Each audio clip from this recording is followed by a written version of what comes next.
Assalamu alaikum la famille, j'espère que vous allez bien. Nous les chrétiens, les fils de Dieu, nos noms sont écrits avant la fondation du monde. Oh mon gars, tu es pressé là, quel way, comme toi? Ok, je t'écoute. Nous les chrétiens, les fils de Dieu, nos noms sont écrits avant la fondation du monde. D'abord, premier mensonge. Acte 11, verset 26. C'est pour la première fois en Antioche que les disciples furent appelés chrétiens. Pourquoi tu mens? Continue. Vous avez dit une fois dans une de vos vidéos, comme quoi Jésus-Christ serait Dieu. Et moi, en tant que musulman, je dis que selon la Bible et le Coran, Jésus-Christ n'est pas Dieu et il n'a jamais été Dieu. Effectivement, frère, il l'a plusieurs fois dit. Mais nous allons donner ici deux versets qui confirment que Jésus a été envoyé par Dieu et non, il est Dieu. Luc 4, verset 43, Jésus leur dit, il faut aussi que j'annonce aux autres villes la bonne nouvelle du royaume de Dieu, car c'est pour cela que j'ai été envoyé. Et aussi dans Matthieu 7, au verset 16, Jésus dit encore, ma doctrine n'est pas de moi, mais de celui qui m'a envoyé. La deuxième, on aurait entendu comme quoi d'autres disent que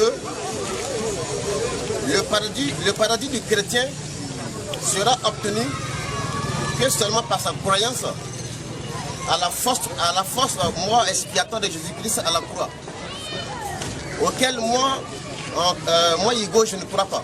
Frère, tu fais bien de ne pas croire cela parce que Hébreux 5 au verset 7 nous dit quoi? C'est lui qui, dans le jour de sa chair, ayant présenté avec des grands cris et avec des larmes, des prières et des supplications à celui-là même qui pouvait le sauver et ayant été exaucé à cause de sa piété. Donc Jésus n'a jamais été tué. Vous n'avez encore rien vu.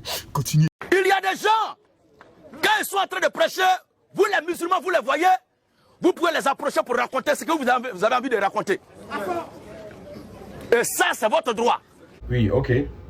Mais partout où je passe pour évangéliser, j'ai toujours dit que je refuse de faire débat avec les musulmans. J'ai dit, on t'a dit, vas-y aujourd'hui, tu as oublié, lorsque tu lançais les défis au plateau aux musulmans, aujourd'hui les musulmans te demandent un débat, tu refuses. Menteur. C'est pas pour d'autant cela que je vais accepter qu'un musulman vienne pour blasphémer et profaner moi ma foi. Chose que je ne ferai jamais pour les musulmans. Ok, c'est normal que tu dis que c'est un blasphème. Mais pourquoi tu as peur d'affronter les musulmans? Réponds à ces questions.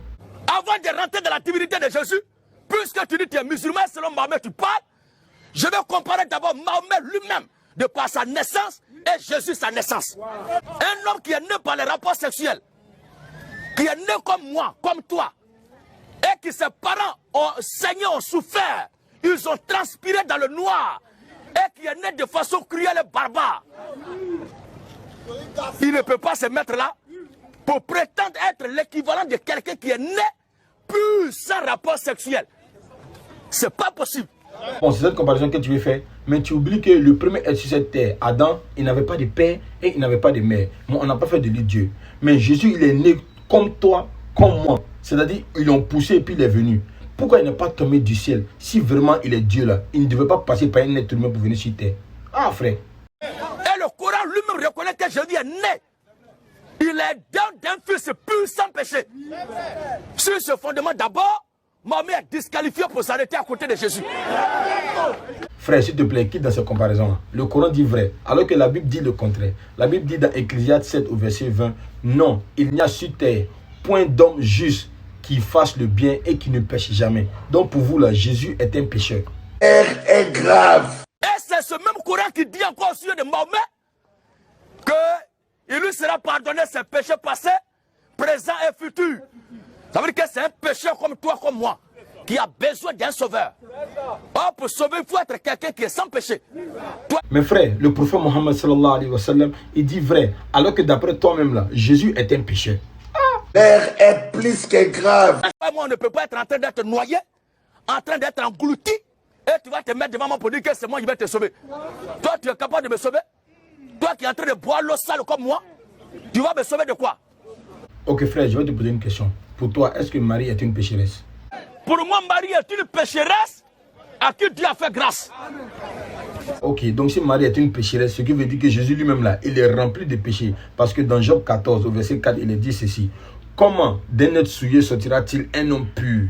Il n'en peut sortir aucun. Donc si Marie est une pécheresse, Marie c'est son enfant qui est Jésus. Donc Jésus aussi c'est un pécheur. Prends le Coran pour démontrer à ceux qui sont là que Mahomet est né pur. Et il est venu sauver les gens, il a sauvé des gens par sa vie. Ou bien sa vie là est une vie pure et qui est un modèle. Ah bon frère, c'est ce que tu veux? Il n'y a pas de problème. Je vais te donner ici 3 versets seulement qui montrent que le prophète Mohammed sallallahu alayhi wa sallam, c'est le number one, le numéro 1, c'est-à-dire le meilleur exemple à suivre là, la meilleure personne à suivre pour être sauvé dans l'au-delà. C'est le prophète Mohammed alayhi wa sallam. Donc on va partir ici dans la sourate 21 au verset 107. Il est dit que quoi? Nous t'avons envoyé qu'en tant que miséricorde pour l'univers. Dans la sourate 25 au verset 56, il est dit aussi que nous t'avons envoyé comme annonciateur et avertisseur pour l'univers. Et enfin, il est dit dans la sourate 34 au verset 28 que nous t'avons envoyé qu'en tant qu'annonciateur et avertisseur pour l'humanité. Mais la plupart des gens ne le savent pas. C'est-à-dire les gens comme vous, comme ça, là, vous ne le savez pas. Donc Mohammed, c'est le meilleur exemple à suivre. Pour éviter les conflits inutiles.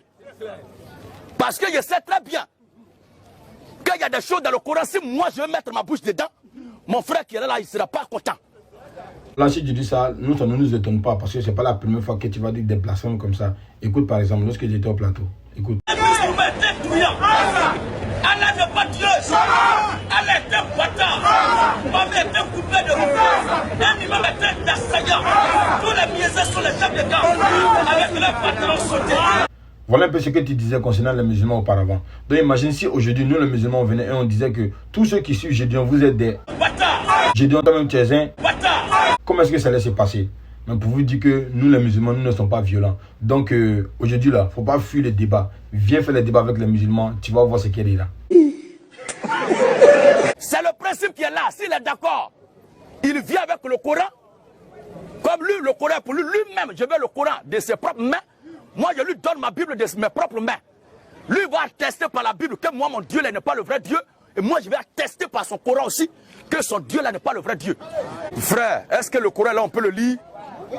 Ah, non. Je dis, si tu veux là, écoute bien. Je ne suis pas là pour m'amuser. S'il n'y a pas ça là, parce que ce que tu es en train de citer là, ceux qui sont là, comment ils vont voir la preuve? C'est pourquoi il te dit... Le Coran est dedans.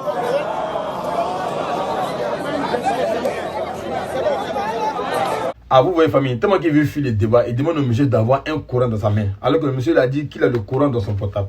Mais si tu ne fuis pas le débat, pourquoi tu ne laisses pas le monsieur parler? Hein? Laisse-le parler, tu vas voir. Purée là. Vous pensez que c'est simple comme ça? C'est facile comme ça de se mettre là, parler du livre de la foi des gens comme ça. Quand vous me voyez là, laissez moi tranquille dans mon coin. Ah bon, aujourd'hui tu dis qu'on ne peut pas parler de la foi des gens comme ça. Tu oublies lorsque tu incitais les musulmans. Écoute encore ce que tu disais auparavant. Un mieux c'est un bâtard. Un mieux c'est un voyou. Si vous voyez qu'un pas la paix, c'est un peu la présence des musulmans. Tu as oublié ça? Tu as oublié quand tu vociférais contre les musulmans, tu traitais les musulmans de n'importe quoi. Aujourd'hui tu nous demandes, on n'a qu'à te laisser dans ton coin. Champion, on ne te laisse pas, on est toi. Voilà. Mensonge que tu as dit auparavant, tu avais dit aux gens sinon, qu'est-ce que tu avais dit là, c'était faux. Continue. Comme moi, quel que soit Alpha, ce que le Coran dira, je ne serai pas d'accord, je ne vais jamais me permettre d'aller dans la tribune des musulmans. Pour vouloir discuter avec eux sur la Bible. Ils disent qu'ils sont musulmans et puis moi je vais aller discuter avec eux sur la Bible. Pourquoi?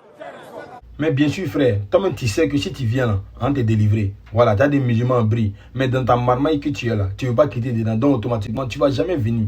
Mais Inch'Allah, nous là, on est avec toi. Tout ce que tu vas dire là, nous on va venir démentir ça ici. Je refuse de faire la confrontation entre l'islam et le christianisme.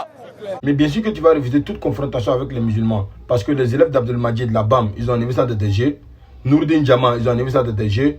La DDR, ils ont enlevé ça de DG. Donc tu es un plaisantin. Tu ne peux jamais débattre avec les musulmans et puis tu vas gagner. C'est impossible. Un prisonnier de la tombe. C'est de lui qui veut me parler ce soir-là. Alors que moi je suis en train de parler de la résurrection. Ok frère, comme tu ne connais rien dans la parole de Dieu, je vais te dire ici que le prophète Mohammed sallallahu alayhi wa sallam, il est bien mort. Mais écoute ce que Allah dit dans la sourate 2 au verset 154 et aussi dans la sourate 3 au verset 169. Que tous ceux qui meurent dans le sentier d'Allah, ils ne sont pas morts, mais ils sont bel et bien vivants auprès de leur Seigneur. Mais j'ai une question pour toi. Est-ce que toi tu peux adorer quelqu'un qui est né comme toi? Moi je vais dire qu'il ne peut pas adorer quelqu'un qui est né comme moi. Ah oh, vous avez vu non? Salam alaikum.